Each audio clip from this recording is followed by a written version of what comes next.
बुलेटिनमध्ये top 9 घडामोडींचा आढावा घ्यायचा सुरुवात करूयात आजच्या चर्चेतल्या काही बातम्यांनी। गायकवाड सध्या पुन्हा एकदा वादात आलेत। काय नेमकं घडलंय पाहूयात टॉप 9 बातम्यांमधून। शिंदेचे आमदार संजय गायकवाड यांची खुलेआम गुंडगिरी, शिवाजी कोण होता या पुस्तकाच्या प्रकाशकांना फोनवरून अर्वाच्च शिवीगाळ आणि धमकी, महाराजांविषयी आदर दाखवताना गायकवाडांचीच जीभ घसरली। मी आमदार नंतर आधी शिवरायांचा मावळा, महाराजांचा एकेरी उल्लेख सहन करणार नाही, शिवीगाळ प्रकरणावर संजय गायकवाडांचं स्पष्टीकरण। तर कायदेशीर लढाई लढणार प्रकाशक प्रशांत आंबी यांची सुद्धा आक्रमक प्रतिक्रिया। शिवाजी कोण होता एकेरी भाषेत का लिहिलं ते म्हणे पुस्तक फारच जुनं आहे म्हणे, ते यांनी अमुक अमुक लिहिलं म्हणत कोणी प्रकाशन कोणी केलंय आणि प्रकाशन करताना तुम्हाला छत्रपती शिवाजी महाराज असा उल्लेख का तुम्ही केला नाही।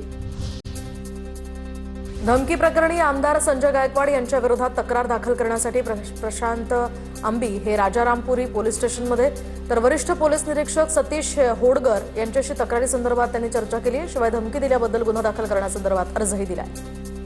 आमदार संजय गायकवाड यांनी मला जी धमकी, अश्लील शिवीगाळ आणि शिवाजी महाराजांच्या संदर्भात सुद्धा एक शिवी दिली होती, त्या विरोधात आपण आज राजारामपुरी पोलीस स्टेशन येथे माझा तक्रार अर्ज मी आज दाखल केलेला आहे। गोविंद पानसर यांनी कोण शिवाजी कोण होता हे पुस्तक लिहिले। गायकवाडांनी उगाच जुन्या विषयांमध्ये जाऊ नये, राधाकृष्ण विखे पाटलांचाही सल्ला। गायकवाडांनी माझी विनंती, आपण आता ह्या कॉन्ट्रोवर्सीमध्ये जाऊ नये। याच्यामध्ये पूर्वी काही सगळे त्या बाबतीत निकाल झालेले पूर्वीच।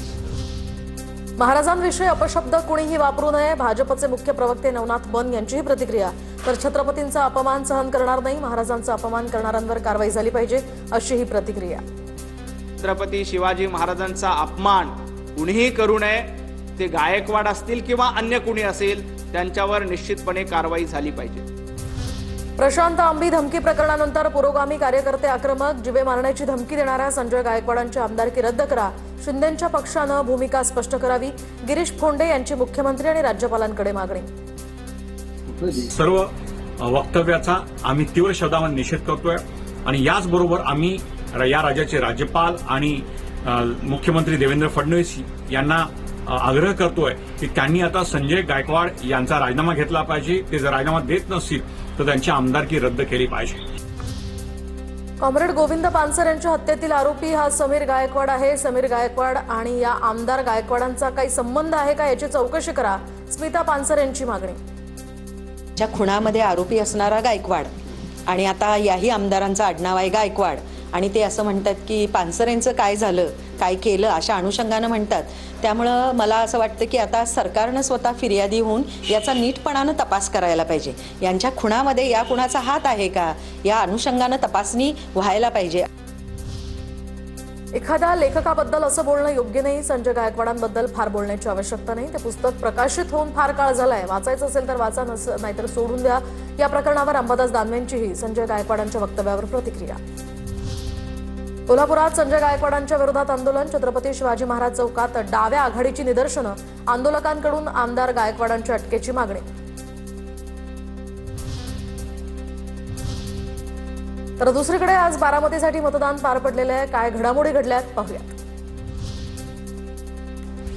अजित पवारांनी बारामतीसाठी मोठं योगदान दिलंय, विकास कामांची आठवण ठेवून बारामतीकर मतदान करतील, उपमुख्यमंत्री सुनेत्रा पवार मतदानावेळी भाऊक।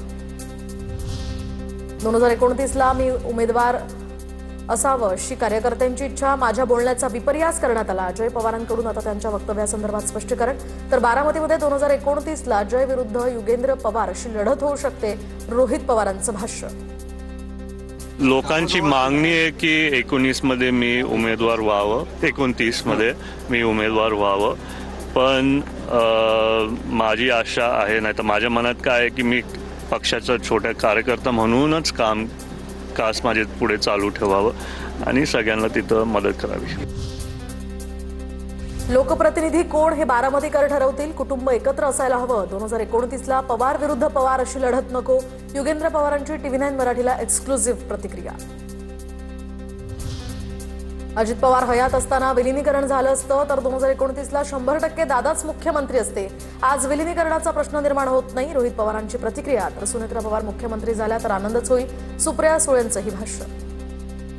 हे दादा 100% त्या ठिकाणी झाले असते आणि मग आता दादा आज नसल्यामुळे दादांची इच्छा ती होती आणि दादाच आज नसतील. दादा खऱ्या अर्थाने पुढाकार घेणारी व्यक्ती त्या परिवारातून होती, नाही तर पक्षातून होती. दादाच नसतील तर आज विलिनीकरणाचा प्रश्न हा उद्भवत नाही आणि निर्माण सुद्धा होत नाही. सुनेत्रा पवार मुख्यमंत्री व्हाव्यात ही आमची इच्छा, मंत्री हसन मुश्रीफ यांची प्रतिक्रिया. तर मुख्यमंत्री होणं संख्याबळावर अवलंबून आहे. रोहित पवारांनी यावर बोलून वाद पेटवू नये हसन मुश्रीफांचं आवाहन. तर 2029 मध्ये अजित पवार मुख्यमंत्री झाले असते असं वक्तव्य रोहित पवारांनी केलं होतं. आज ही चर्चा करणं गरजेचं नाही. 2029ला सुनेत्रा पवार निवडणूक लढवणार नाही का असा याचा अर्थ होतो. जय पवार यांच्या 2029च्या निवडणुकीसंदर्भातल्या वक्तव्यावर राष्ट्रवादी शरद पवार पक्षाचे प्रदेशाध्यक्ष शशिकांत शिंदेंची प्रतिक्रिया.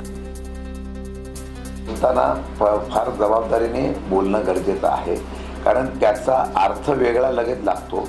2029ला मग सुनेत्रा पवार उभ्या राहणारच का नाही अशा प्रकारची चर्चा होते. म्हणून घरातल्या लोकांनी बोलताना फार जबाबदारीने बोललं पाहिजे असं माझं मत आहे. तर प्रत्येकाला निवडणूक लढवण्याचा अधिकार आहे. जय आणि योगेंद्र पवार यांच्या 2029 बद्दलच्या वक्तव्यांच्या पार्श्वभूमीवर सुप्रिया सुळेंची प्रतिक्रिया. एकतर प्रत्येकाला ह्या एका सशक्त लोकशाहीमध्ये कोणाला इलेक्शन लढायचे हा अधिकार प्रत्येकाला आहे आणि त्यांच्या पक्षाचा अंतर्गत प्रश्न असेल ना कोणी लढायची ती सीट. 2029च्या निवडणुकीची आतापासूनच घाई करण्याची गरज नाही. श्रीनिवास पवारांचा पुतण्या जय पवार यांना सल्ला. तर शरद पवारांच्या काळजीमुळे अजितदादा विलिनीकरण करणार होते अशी ही प्रतिक्रिया. बारामतीचा दादांचा वारस हा बारामतीकर ठरवतील असं मला वाटतं. राजकारणामध्ये किंवा वैयक्तिक आयुष्यामध्ये पण 3 वर्ष खूप मोठा पिरियड आहे. त्याच्यामुळे आता त्याची घाईनी हे करायची काही गरज नाही. शरद पवारांना ब्रीच कँडी रुग्णालयातनं डिस्चार्ज. शरद पवारांची प्रकृती आता उत्तम. निकटवर्तीयांची माहिती. तर डॉक्टरांकडून शरद पवारांना विश्रांती घेण्याचा सल्ला. जितेंद्र आव्हाडांची सुद्धा एक्सवर पोस्ट. आता बघूया टॉप 9 मोठ्या राजकीय बातम्या. उद्धव ठाकरे महाविकास आघाडीचा चेहरा. येणाऱ्या काळात तिन्ही पक्ष एकत्र बसून निर्णय घेऊ. मातोश्रीवरील बैठकीनंतर हर्षवर्धन सपकाळांची प्रतिक्रिया. विधान परिषद निवडणुकीसाठी आज पुन्हा वर्षावर खलबतं. भाजपच्या कोर कमिटीची आज रात्री 10 वाजता बैठक. तर पश्चिम महाराष्ट्र आणि कोकणानंतर आज उर्वरित विभागातील नावांवर चर्चा होणार. विधान परिषदेच्या निवडणुकीसाठी भाजपचे निकष ठरले. प्रामुख्यानं संघटनेमध्ये काम करणाऱ्या आणि नव्या चेहऱ्यांना संधी देण्याचा वर्षा निवासस्थानावरील बैठकीत निर्णय. आज रात्री 10 वाजता पुन्हा कोर कमिटीची बैठक होणार. तर कालच्या बैठकीत पश्चिम महाराष्ट्र आणि कोकणातील नावांवर खलबत. रोहित सिंगला अटक झालीच पाहिजे. जय पवारांची आक्रमक भूमिका. तर अपघाताचा अहवाल 3 ते 4 आठवड्यांमध्ये येईल यावर शंका. सरकार बीएसआरच्या मालकाला वाचवतंय. रोहित पवारांचा गंभीर आरोप.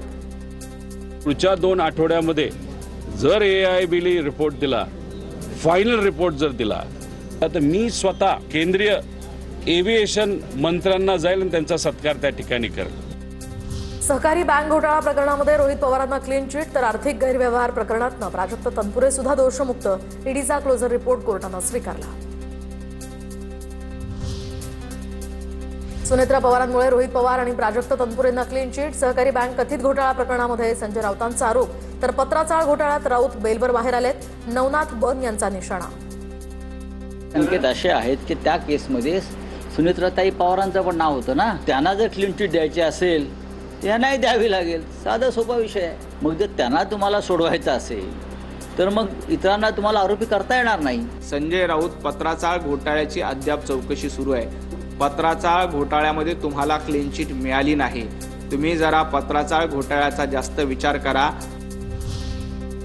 अजितदादांच्या विमान अपघाताचा अहवाल 3 ते 4 आठवड्यांमध्ये येईल यावर शंका. सरकारला बीएसआरचे मालक रोहित सिंग यांना वाचवायचंय.